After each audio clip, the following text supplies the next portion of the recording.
Shalom Indonesia dan salam buat semua saudara yang diberkati oleh Tuhan. Seri yang kedua dalam musuh di akhir zaman kita. Siapa yang membunuh Yesus? Siapa yang menyalibkan Isa Al-Masih? Kita membaca dari Matius pasal yang ke-15.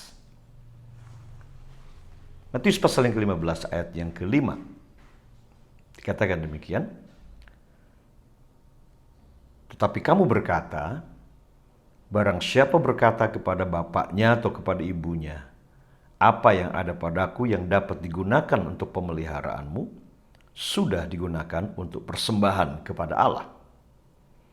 Orang itu tidak wajib lagi menghormati bapaknya atau ibunya. Dengan demikian, firman Allah kamu nyatakan tidak berlaku demi adat istiadatmu sendiri. Hai orang-orang munafik, benarlah nubuat Yesaya tentang kamu. Bangsa ini memuliakan aku dengan bibirnya, padahal hatinya jauh daripadaku. Percuma mereka beribadah kepadaku, sedangkan ajaran yang mereka ajarkan ialah perintah manusia. Wow. Yesus berbicara dengan keras dan tegas kepada pemimpin-pemimpin agama, ahli Taurat, imam-imam, dan orang Farisi. Salah satu musuh dari roh agama ini adalah ini.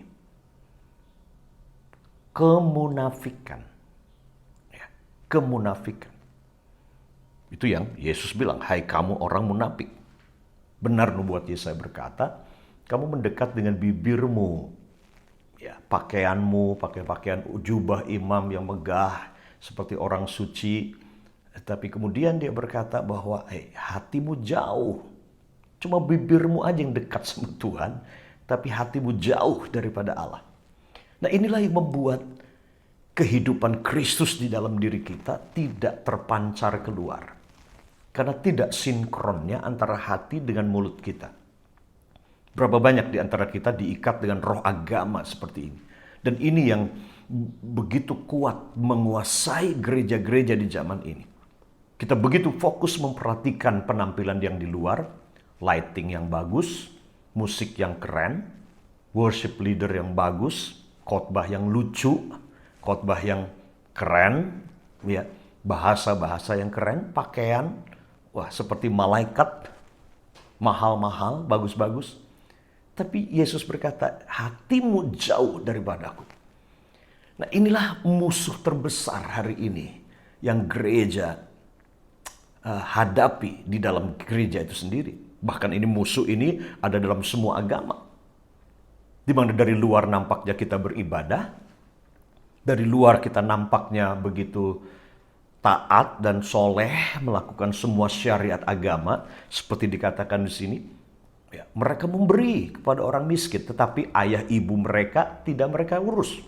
Itu dikatakan sih. Dengan demikian Yesus bilang kamu tidak perlu menghormati ayah ibumu demi adat istiadatmu. Sampai Yesus dia berkata bahwa percuma kamu beribadah. Karena ibadah yang kamu lakukan sedangkan ajaran yang mereka ajarkan ialah perintah manusia. Kemunafikan, itu ciri dari roh agama. Tidak sinkron antara mulut dengan hati, mulut, hati, dan tindakan tidak sinkron, ya, tidak sesuai. Ini yang terjadi, ini musuh terbesar, kemunafikan.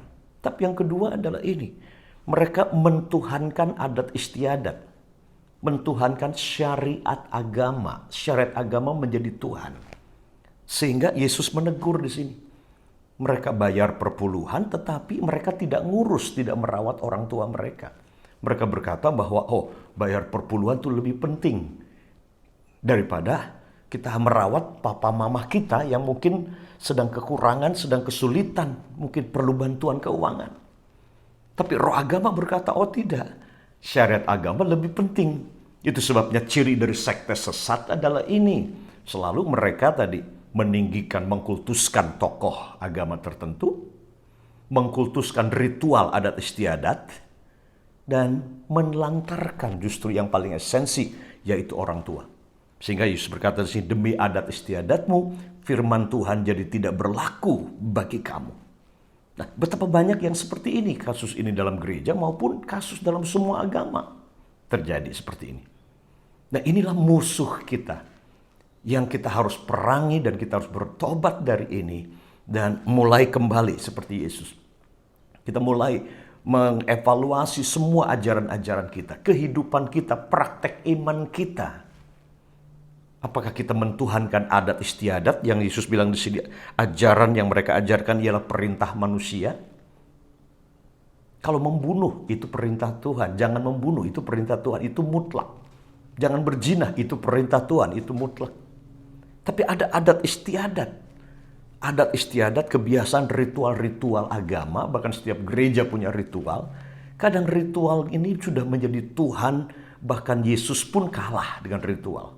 Dengan adat istiadat, suku, agama, ataupun kebiasaan-kebiasaan. Dan saya percaya, ini yang Tuhan Yesus sedang lakukan hari-hari ini. Dia sedang mencabut semua akar-akar radikalisme yang akarnya sumbernya itu pada agama, sumbernya itu pada adat istiadat nenek moyang, sumbernya itu pada ajaran manusia yang dianggap kudus. Tapi dalam praktek justru kita menelantarkan yang paling penting, yang paling esensi, yaitu hubungan. Bahkan orang tua kita sendiri, menghormati orang tua, itu adalah perintah, salah satu dari perintah hukum Taurat yang kita harus taati. Tapi agama mengajar, tidak. Kamu harus hormati pendetamu, kamu harus hormati adat istiadatmu lebih dari orang tua. Nah, inilah roh agama, cara bekerjanya. Dan Yesus berkata dengan terang, kamu orang munafik. Menarik, karena Yesus tidak pernah ucapkan kata-kata yang keras, sampai dia khususkan Matius pasal yang ke-25. Satu pasal itu secara khusus. Dia bicara, ada belasan kali dia berkata, celakalah, celakalah, celakalah. Yang menarik, dia tidak ucapkan kata celakalah itu kepada seorang penjinah, seorang pembunuh, seorang pencuri, seorang perampok. Tidak. Dia ucapkan kata celaka itu kepada imam-imam, kepada ahli Taurat, kepada pemimpin agama. Dia ucapkan kata celakalah, celakalah, celakalah. Sebab Yesus berkata, kamu seperti kubur yang dilapur putih. Nisannya bagus-bagus, dicat begitu menarik, tetapi dalamnya isinya tulang belulang. Dan Yesus berkata, inilah agama. Manis di luar, bagus di luar, tapi dalamnya isinya busuk dan tulang belulang. Tuhan tidak mau ini. Tuhan ingin kita menjadi orang, menjadi anak Tuhan yang sungguh-sungguh seperti yang Yesus maksudkan. Kita menghidupi apa yang kita katakan, dan apa yang kita katakan muncul dari hati yang murni dan tindakan kita. Ketika hati, mulut, dan tindakan bersatu harmonis, disitulah kuasa kehidupan Yesus, kuasa kehidupan Kristus di dalam kita. Itu akan punya dampak yang sangat hebat bagi kehidupan orang-orang yang ada di sekeliling kita. Mari kita bertobat dari meninggikan adat istiadat lebih daripada firman Tuhan yang mutlak dan kebenaran, yaitu tentang hubungan dan mengasihi. Mari kita bertobat dari radikalisme yang salah kepada tokoh agama, kepada kultus individu, imam-imam, kepada doktrin denominasinya. Ya, seperti Yesus katakan di sini, percuma mereka beribadah sebab ajaran yang kamu ajarkan adalah perintah manusia. Yuk kita bertobat. Jangan menjadikan ajaran manusia sebagai Tuhan. Itu sebabnya di masa COVID ini kita dibawa pulang ke rumah. Karena disitulah kita menjadi orang yang sesungguhnya. Disitulah kita menjadi ayah yang otentik, ibu yang otentik, orang tua yang otentik, di mana kita tidak bisa berbohong lagi. Kita tidak bisa berbohong bagaimana kita hidup di rumah. Jadi kalau ingin tahu siapa saya, tanya istri saya. Kalau ingin tahu saya, tanya kedua anak saya. Itulah saya yang sebenarnya.